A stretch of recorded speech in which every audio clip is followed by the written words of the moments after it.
So I recognize that a lot of my Beyonce theories are kind of out in left field, so I don't talk about them much, but last night at the last show of Cowboy Carter, something happened that made me think that I might actually be right with my theories about what Act 3 could be or Act 4 could be.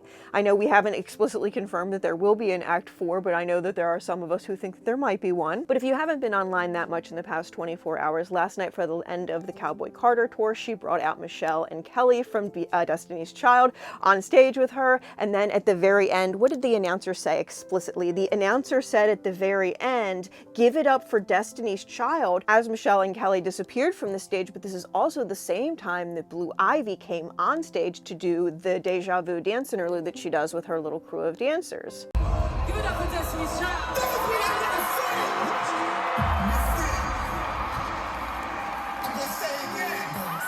And like, you need to understand, Destiny's Child was the hot girl group when I was in high school. All of my high school dances were to a soundtrack of Destiny's Child music. So I have been excited about the prospect of Destiny's Child potentially coming in and being more involved with one of the projects that Beyonce is working on, because my theory, what I would love to see for Act 3, I know a lot of people have thoughts about it being a rock album. Yes, I'm not going to be disappointed if it's a rock album, let's for real. But my, like, if it is perfectly me, what I want her to bring back the girl groups and the family groups of like the 50s through the 70s, like the Supremes, the Chiffons, Sly and the Family Stone, Gladys Knight and the Pips. Like, that was the soundtrack to my earlier childhood, and I have so much nostalgia about both Destiny's Child and Beyonce doing some sort of collaborative project with, you know, a group of other artists and having them like bring back this concept of like the family group or the girl group, because I know a lot of what is important to Beyonce is reclaiming all of these things that used to be intrinsically black but now are thought of being like white culture, and like when black people participate in it, it's considered like a bad thing. And I know that a lot of people are thinking about rock, and I think about rock too, but I think about those, especially those girl groups.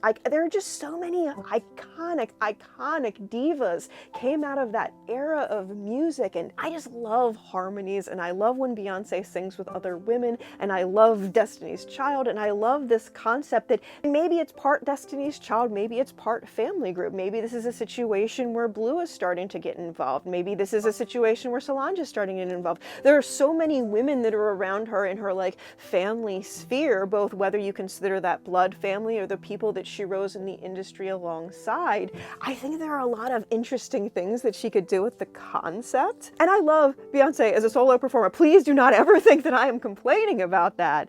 And I know that Beyonce probably had to do some things to become a solo performer that didn't necessarily benefit her bandmates in Destiny's Child. And I think, unfortunately, in order to succeed in the industry as a solo artist after leaving a group, a lot of times you do kind of have to screw over the group. You're not always going to have opportunities. If an opportunity for a solo career is ahead of you, even if you have a little bit of a contract, even if you have a little bit more of an obligation to other people, like, you really have to weigh over, like, what is more important to me? My success as a solo artist and having the creative control to do the things that I want to do, or this group? And I know that depending on who you ask, people are different. People are going to think different things. There are always going to be people that think that you should prioritize the group. There's always going to be people that think you should prioritize your solo career. I personally, like, I'm glad that we got Beyonce's solo career. I don't think it would be iconic in quite the same way, especially with so much about her legacy and her family and her future and the ancestors. And it's like, there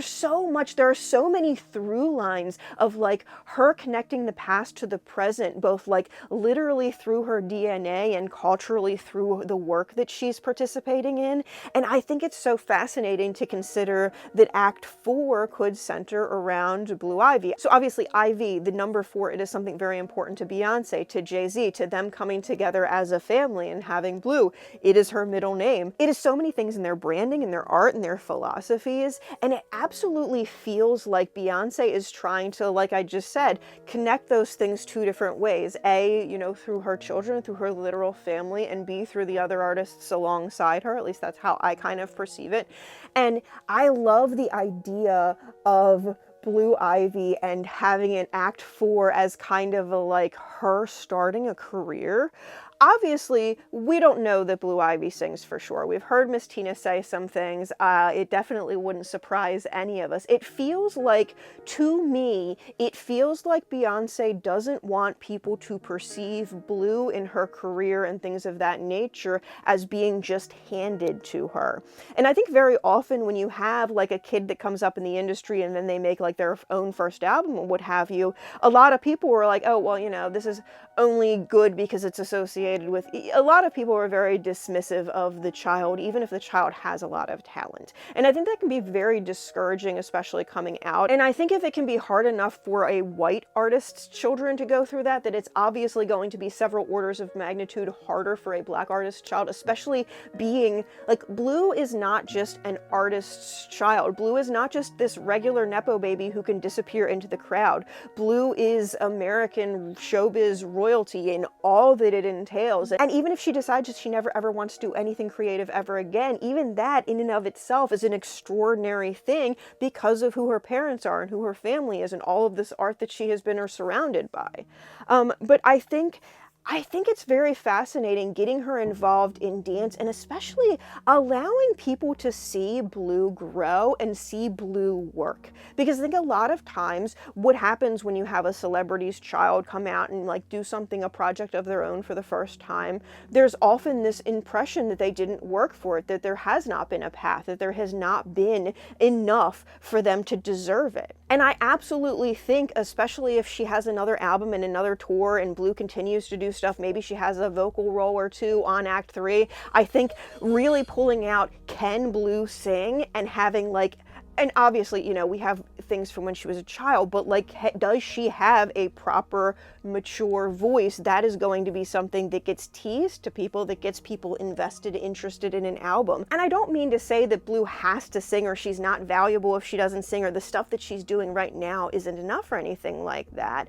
I'm just thinking that this is obviously a child that has a lot of talent, and it's interesting to think how that plays into everything that Beyonce is doing with the story that she's weaving for her family, you know?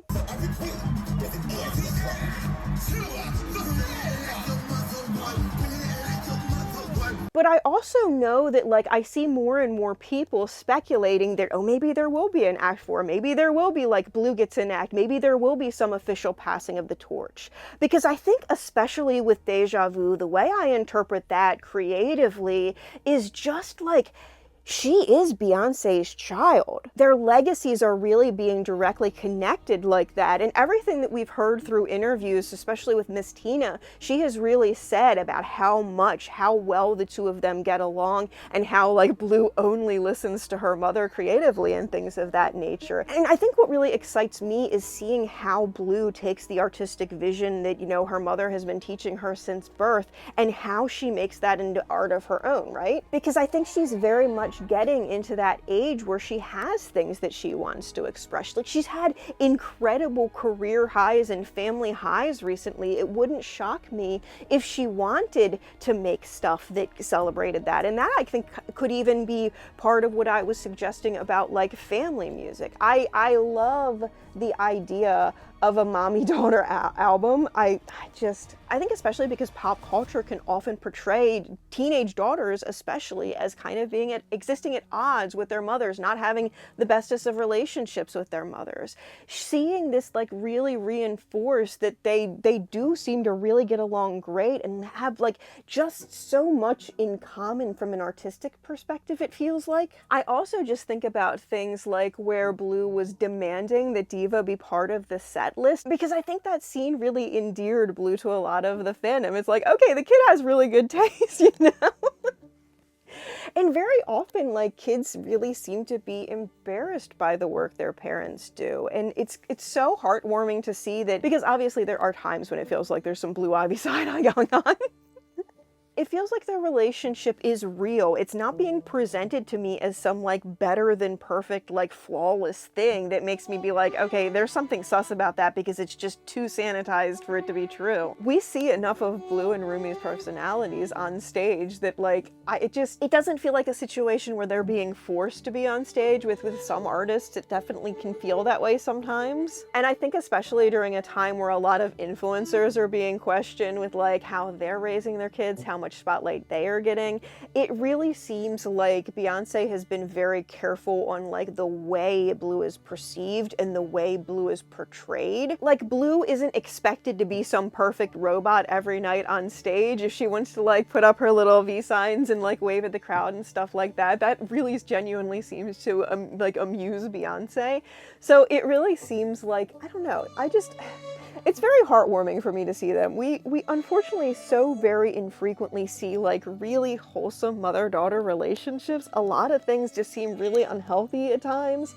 So I don't know, there is definitely a part of me that finds their relationship very heartwarming. I'm just so interested to see like as Blue steps into being a proper teenager and having opinions of herself and wanting to express herself and things like that, like what artistic medium she turns to, because we do know that Beyonce was an oil painter. I assume she's still an oil painter, I haven't heard otherwise. So I'm just always very interested in how people express themselves artistically, especially people that are incredibly famous. And like also there's a part of me that recognizes I would be a total mess if I was Beyonce's kid, because I get in my head about not like weighing up to other people's expectations of me. I'm not gonna say that it's easy for her because we can't ever know that, but she makes it look easy in a way that I never could.